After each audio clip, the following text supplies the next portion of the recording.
নমস্কার বন্ধুরা, সোনাল কিচেনে আপনাদের সবাইকে স্বাগত। আজ আবার চলে এসেছি আপনাদের সঙ্গে একটি রেসিপি শেয়ার করতে। আজকে নিয়ে এসেছি কলমি শাক। এই কলমি শাক দিয়ে আজকে একটা দারুণ রেসিপি আপনাদের তৈরি করে দেখাবো। প্রথমেই আমি কলমি শাকগুলো নিয়ে নিয়েছি, আর এরকম একটু ডাঁটাযুক্ত কলমি শাকই নিয়েছি। এটা খেতে বেশি ভালো লাগবে, মানে পাতাও আছে আবার ডাঁটাও আছে। আর শাকটা একটু নরম দেখেই নিতে হবে, দিলেই কিন্তু খেতে বেশ ভালো লাগবে। বেশ কচি কচি নরম শাক নিয়ে নিয়েছি। এবার প্রথমে শাকটাকে কেটে নেব। শাকটাকে আমি খুব ভালো করে বেছে পরিষ্কার করে রেখেছি। এবার শাকটাকে আমি কেটে নেব। এবার দেখুন, শাকটাকে এইভাবে আমি কেটে নিচ্ছি, মানে এক কড়া করে লম্বা রেখে একটা কড়া করে, মানে একটা এই যে দাগ অনুযায়ী একটা রেখা অনুযায়ী কেটে নিচ্ছি। এটা মানে এক রেখা করে শাকটাকে লম্বা রাখছি, বেশি লম্বা রাখবো না, একদম কুচিয়ে ছোটও করে দেবো না।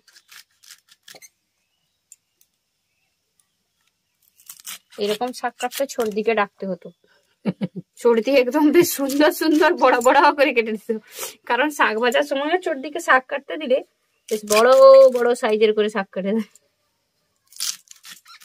জানিস, প্রসাদের সময় যখন বা অনুষ্ঠান বাড়িতে শাক খেতে দেয় কিরকম বড় বড় গুলো কাটা থাকে। আচ্ছা হোক, তুমি বলে জানো, বলে ওই জন্য এরকম কাটতে হবে।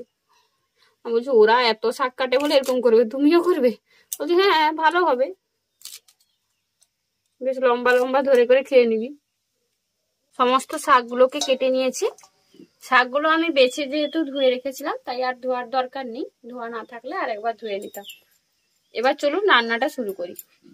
কড়াই গরম করে কড়াইয়ের মধ্যে দিয়ে দিচ্ছি সর্ষের তেল। তেলটাকে খুব ভালো করে গরম করে নেব।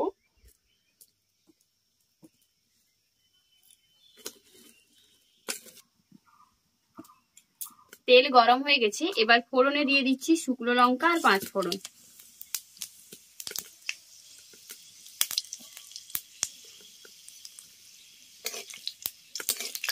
ফোড়নটাকে একটু ভেজে নেব। ফোড়ন থেকে যখন সুন্দর একটা গন্ধ উঠতে শুরু করবে, তখন আমি এর মধ্যে দিয়ে দেব সর্ষে, আদা, কাঁচা লঙ্কা বাটা।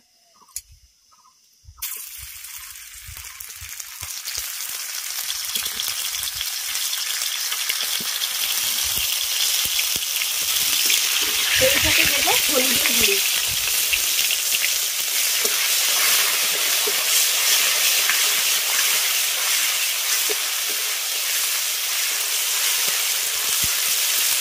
সর্ষে, আদা, কাঁচা লঙ্কা বাটা আর হলুদের গুঁড়োটা দিয়ে ভালো করে একটু ভেজে নেওয়ার পর দিয়ে দিচ্ছি কেটে রাখা আলু। আলুটাকে ছোট ছোট ডুমো ডুমো করে কেটে রেখেছি।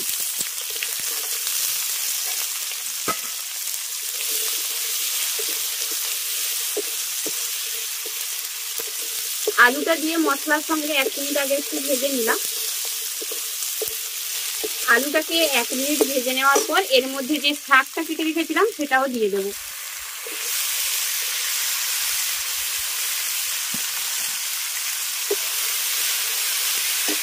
সেই সাথে দেবো স্বাদ মতো লবণ।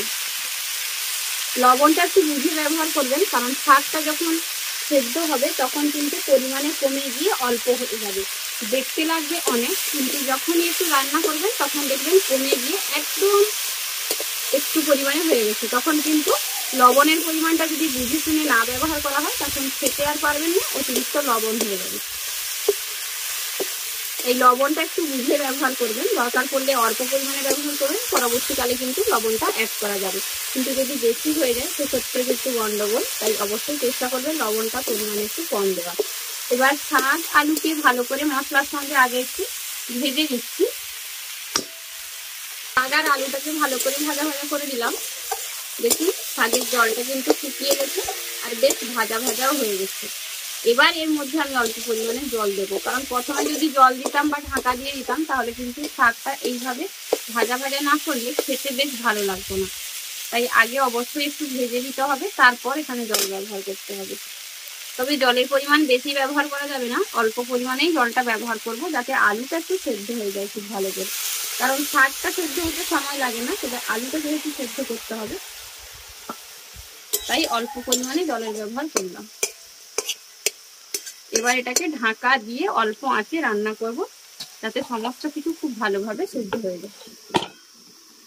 এবার ঢাকাটা তুলে নেব।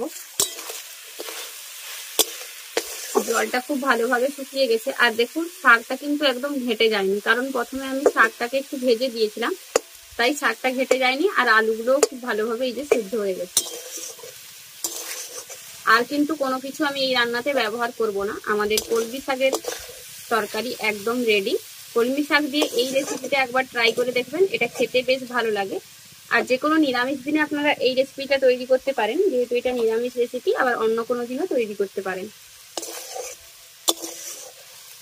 রেডি হয়ে গেল আমাদের কলমি শাকের তরকারি। এবার এটা নামিয়ে নেব। তৈরি হয়ে গেল গরম গরম কলমি শাকের তরকারি। যে কোনো নিরামিষ দিন অথবা যে কোনো দিনে এই রেসিপিটা একবার তৈরি করে দেখতে পারেন, খেতে দারুণ লাগে আর বানানো খুবই সহজ। অল্প উপকরণ দিয়েই আপনারা এই রেসিপিটা তৈরি করতে পারবেন। আমাদের আজকের এই রেসিপিটা আপনাদের কেমন লাগলো অবশ্যই কমেন্ট করে জানাবেন। ভালো লাগলে বরাবরের মতো ভিডিওটিতে একটি লাইক করে আপনার ফ্রেন্ডস এবং ফ্যামিলির সঙ্গে ভিডিওটা শেয়ার করবেন। আর যেসব বন্ধুরা এখনো চ্যানেলটি সাবস্ক্রাইব করেনি, চ্যানেলটি সাবস্ক্রাইব করে নেবেন। সেই সাথে যারা ফেসবুক পেজে দেখছেন তারা অবশ্যই ফেসবুক পেজটি ফলো করে নেবেন।